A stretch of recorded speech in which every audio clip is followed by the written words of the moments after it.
Talagang ganyan ang mangyayari. Ang galaw ng gobyerno will depend on, number one, kung ano magiging desisyon ng Korte Suprema.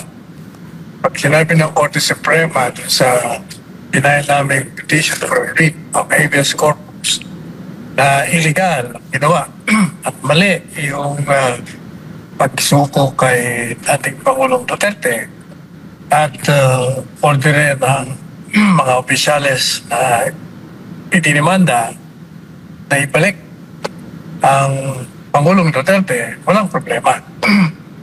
Pero kung halimbawa naman ibang desisyon ng Korte Suprema at ang gobyerno, alam na natin na sasabihin. Sabihin niyan, unang-una, kung hindi binigyan ng pabor ng desisyon ng Korte Suprema, gagamitin nila yun. Pangalawa, sasabihin na naman nila, meron tayong kasunduan sa Interpol. The usual, ang kanilang mga sasabihin at itutuloy nila.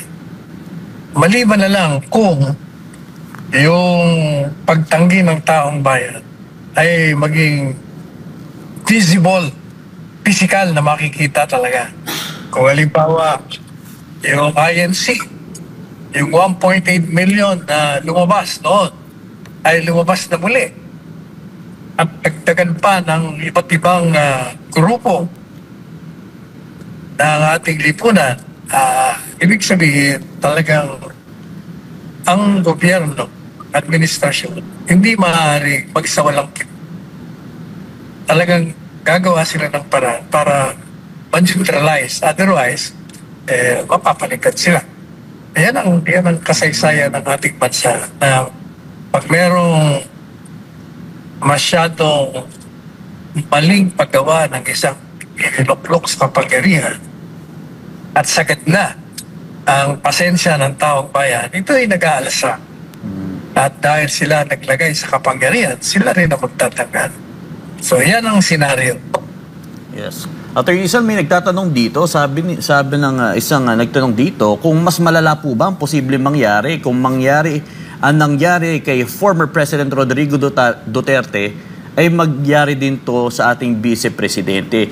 Ano po bang mas malala sa kanilang dalawa? Wala namang ibang malala. Pag sinabi mong arestong illegal, yun na yun. Ano pa bang lalala doon?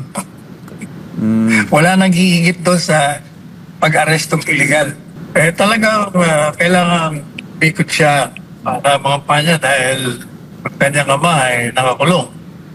Somebody has to take PRR this place. Kaya nangangampanya siya. Maliban pa dun sa kinakampanya niyang kandidato ng partido, nagdagdag siya ng dalawa. Si Presidente Duterte naman, pagdagdag din niya sa kanya ng dalawa.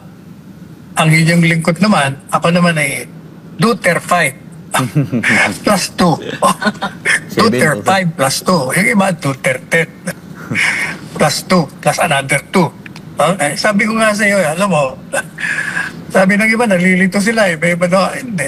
Alam po. Uulitin naman natin. Kailangan magkalangan tayo ng kanyang kursunada. Hindi porket in-endorse, susundin nyo. Yan ay sinasabi lang namin sa inyo na para sa amin, sila ang gusto namin na pumasa sa aming panukatan. Meron siguro kaming hindi alam na alam nang nag-endorse sa iba. Meron din silang alam na hindi nila alam, na alam ko.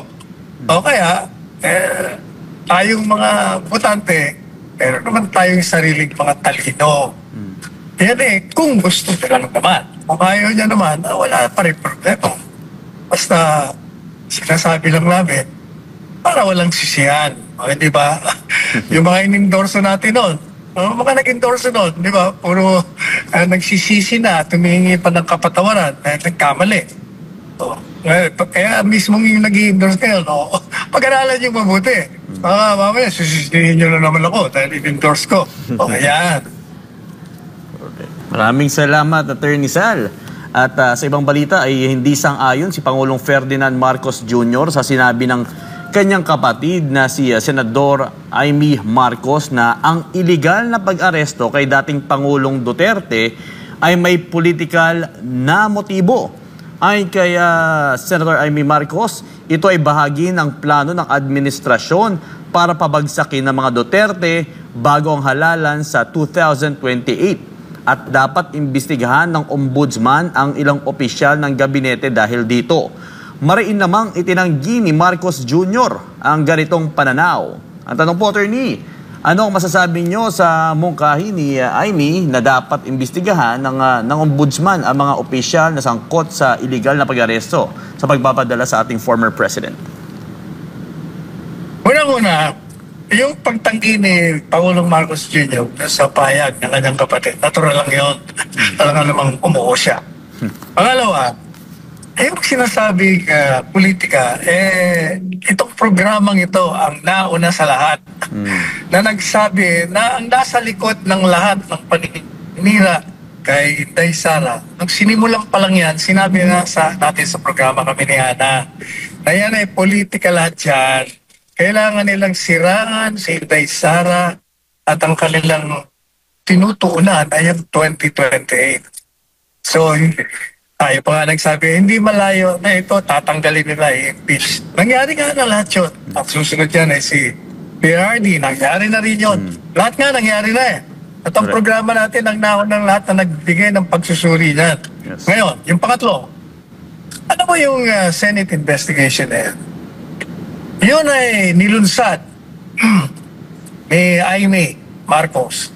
Sapagkat bumabagsak ang kanyang rating, kailangan makakuha siya ng boto.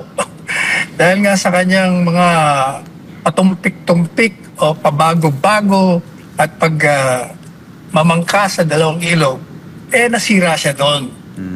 Kaya bumagsak ang kanyang rating. Kailangan bumawi.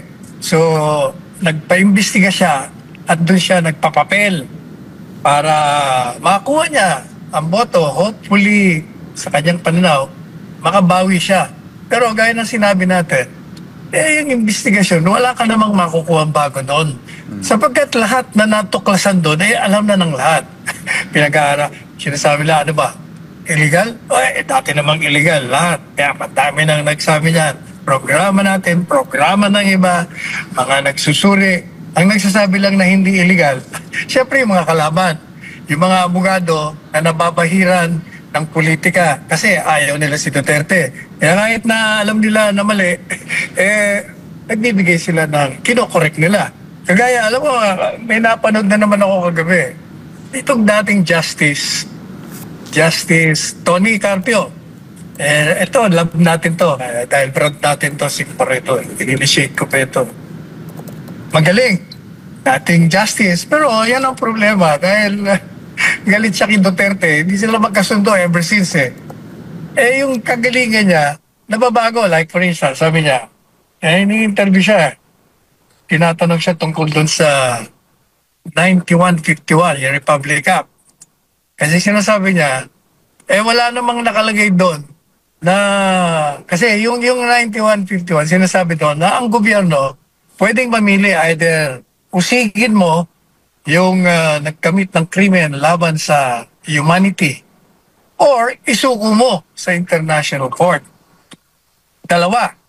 Sabi niya ngayon, wala namang nakalagay doon sa Republic Act na kailangan dumaan sa hukuman. Kaya, madali sinasabi niya, tama yung ginawa ng gobyerno. Na maling-mali. Bakit ka mo naging mali? Number one, kung titingnan mo yung provision na yun, ang unang-unang sinasabi doon, when public interest requires, the government can either proceed with the investigation or surrender yung inahabla.